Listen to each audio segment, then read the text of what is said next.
same missile, ping, that's the end of them. It's amazing how that can stop corruption. Those missiles, they never miss, you know. Ilhan Omar is even her real name. Now, why am I asking questions about whether her name is Omar or Elmi? Because the allegation is, and it needs to be investigated, that when her family came to the United States from Kenya, she's originally from Somalia, and then they were in Kenya, in a refugee center there, that some of her family went to the United Kingdom under the name Elmi, and she came in with her father and some siblings under the name Omar, but her name is really Elmi. So that's why I'm asking whether her name is actually Omar. And of course, if Elmi is her biological brother, that would certainly suggest her name is actually Elmi. So I'm going to read to you the full complaint, because you won't see it anywhere else in the media, and you can listen to it and share it and get the word out, because it's going to take pressure from you, the American people. The evidence is overwhelming that Omar may have violated the law and House rules, and of course it's urgent that the House investigate this. Let's put it this way. These crimes and these possible violations of ethics rules are so serious, if the House does its job and concludes that she violated the law and committed the frauds that the evidence suggests she did, she ought to be expelled from the House of Representatives. That's right, expelled from the House of Representatives. Substantial, compelling, and to date unrefuted evidence has been uncovered that Representative Ilhan Omar may have committed the following crimes in violation of both federal law and Minnesota state law: perjury, immigration fraud, marriage fraud, state and federal tax fraud, and federal student loan fraud. Such violations would also breach the Code of Ethics for Government Service, to which all federal office holders are subject. Any person in government service should uphold the Constitution, laws, and legal regulations of the United States and all governments therein, and never be a party to their evasion. Representative Omar's actions in this suspected immigration fraud, marriage fraud, perjurious statements on her Minnesota divorce filings, and falsifications on her tax returns merit your immediate attention. In the words of investigative reporter David Steinberg, who works for Powerline blog, and he and his colleagues have done the hard work in investigating and getting key documents and witnesses to come forward on this. The facts describe perhaps the most extensive spree of illegal misconduct committed by a House member in American history. The evidence developed against Representative Omar was the result of a 3-year-long investigation in both the United States and the United Kingdom by Mr. Steinberg and his investigative colleagues, Preya Samsundar, and Scott Johnson. It is supported by information gathered from public records, social media postings, genealogy databases, computer forensic analysis. I feel like Robert Mueller here reading this. Computer forensic analysis, unaltered digital photographs, discussions between the investigative reporters and the subjects of the investigation themselves, and information supplied by confidential sources within the Somali American community. Documented-based reporting by Steinberg has developed the following information. Representative Ilhan Omar, a citizen of the United States, married her biological brother, Ahmed Noor Saeed Elmi, a citizen of the United Kingdom, in 2009, presumably as part of an immigration fraud scheme. The couple legally divorced in 2017. In the course of that divorce, Ms. Omar submitted an application for an order for service by alternate means to the state of Minnesota on August 2nd, 2017, and claimed, among other things, that she had no contact with Ahmed Noor Saeed Elmi after June 2011. She also claimed that she did not know where to find him. The evidence developed by Mr. Steinberg and his colleagues demonstrates with a high degree of certainty that Ms. Omar not only had contact with Mr. Elmi, but actually met up with him in London in 2015, which is supported by the photographic evidence. Ms. Omar signed the application for order for service by alternate alternative means under penalty of perjury. The very document that Ilhan Omar signed on August 2nd, 2017 bears the following notation directly above her signature. I declare under penalty of perjury that everything I have stated in this document is true and correct. Of particular importance are archived photographs taken during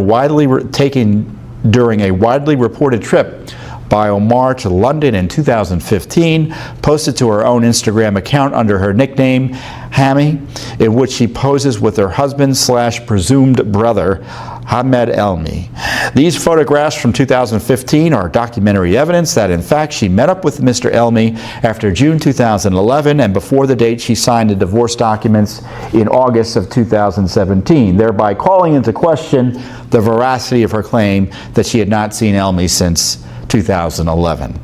Ms. Representative Omar's potential crimes far exceed perjurious statements made in a Minnesota court filing. No. Her conduct may include immigration fraud because it appears she married her brother in order to assist his emigration to the United States from the United Kingdom. The same immigration fraud scheme may have aided Mr. Elmi in obtaining federally backed student loans for his attendance at North Dakota State University. Mr. Elmi and Representative Omar simultaneously attended North Dakota State University and may have derived illicit benefits predicated on the immigration fraud scheme. The State of Minnesota Campaign Finance and Public Disclosure Board has already determined that Representative Omar violated state campaign finance laws for improper use of campaign funds. She was forced to reimburse her campaign thousands of dollars. More significantly, the board discovered that the federal tax returns submitted by Representative Omar for 2014 and 2015 were filed as joint tax returns with a man who was not her husband. He was named Ahmed Hirsi, while she was actually married to Ahmed Elmi. Under federal law, any person who willfully makes and subscribes any return, statement, or other document which contains or is verified by a written declaration is made under the penalties of perjury and which she does not believe to be true and correct to every material matter shall be guilty of a felony, and conviction, and upon conviction thereof shall be fined not more than $100,000 or imprisoned not more than 3 years or both, together with the costs of prosecution. Representative Omar's federal tax returns must be examined to determine whether any additional falsifications were made. Mr. Steinberg and his colleagues have engaged in meticulous research and reporting. Over a period of years, they have demonstrated with a high degree of probability that Omar has violated House ethics rules, federal and state laws. We call upon the Office of Congressional Ethics to launch an investigation into Representative Omar's conduct immediately. And it's signed, Tom Fitton, that's me, President of Judicial Watch. This is serious. But what a scandal this is. And when her hometown newspaper, her liberal newspaper, she can ignore the Paroline blog, right? She can call them racist for even asking the questions, which is what she's done. But she can't ignore the establishment newspaper in her state. And this is the game she's playing with the establishment newspaper in her state. Sent a list of questions and a request to talk to her siblings and father. Omar declined to do so. Hirsi did not reply to multiple calls, texts, and emails. Social media posts indicate Elmi is in Africa. He did not respond to multiple emails. Omar's relatives could also clear the air, but they have remained silent about her marriage to Elmi. She declined to make her family available for the story. In 2016, her campaign provided the names of 6 siblings, but only their first names, citing their need for privacy. Elmi was not among them. In October 2018, Omar showed a Star Tribune reporter cell phone photos of family immigration papers, but would not share the actual documents. So she comes to the country. She gets married in her faith tradition, and according to this report, in 2002 with Hirsi. They break up and divorce in their faith tradition, so they weren't really legally married. They were, I guess, married, I think they were married by a Christian minister, so I'm not quite sure what their faith tradition is. And in 2009, she marries Elmi. Now, why am I asking questions about whether her name is Omar or Elmi? Because the allegation is, and it needs to be investigated, that when her family came to the United States from Kenya, she's originally from Somalia, and then they were in Kenya, in a refugee center there, that some of her family went to the United Kingdom under the name Elmi, and she came in with her father and some siblings under the name Omar, but her name is really Elmi. So that's why I'm asking whether her name is actually Omar. And of course, if Elmi is her biological brother, that would certainly suggest her name is actually Elmi. So this is not about Ilhan Omar's socialism, her anti-Semitism, her anti-Israel fanaticism, her support for terrorist front group Council on Arab-Islamic Relations. That's a front for the terror group Hamas. It's not about that. You know, that's another argument, and I would be critical of her on those issues.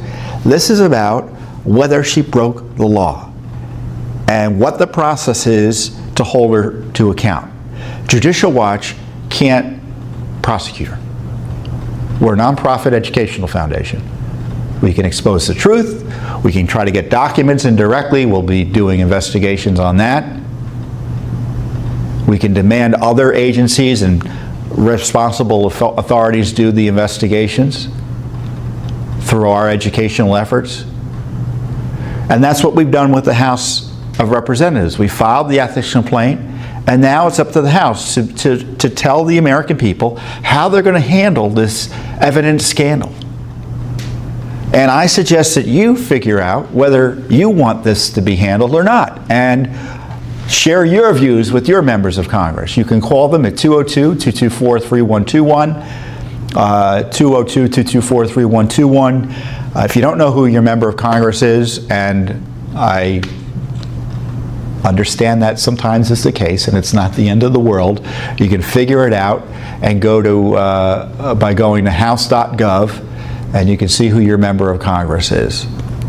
And there are other ways to communicate with your members of Congress other than the switchboard number I gave you. You can call your members' local offices in your hometown and talk to staff there, but you should communicate what your views are about Ilhan Omar. Because if left to their own devices, the politicians in the House are going to do nothing. And I don't mean that just Democrats, I mean Republicans as well. This has been around, this story has been around since she's been in Congress. You know, she's not been a politician that long. I think she was elected to the state legislature in 2016. The story, then she was elected to Congress in 2018. So her rise has been pretty extraordinary, to her credit. But if she broke the law to do it and covered up that's really a significant fraud upon the American people, on the voters of her district, and on the House. And is the House going to tolerate this? That's all for today. Thank you. If you want global news to keep you up to date on any new developments, please subscribe our channel and forward our content with your friends on social media and email. Thank you very much for keep supporting me. Stay safe, be blessed. Namaste. Thank you, God bless you, and God bless America.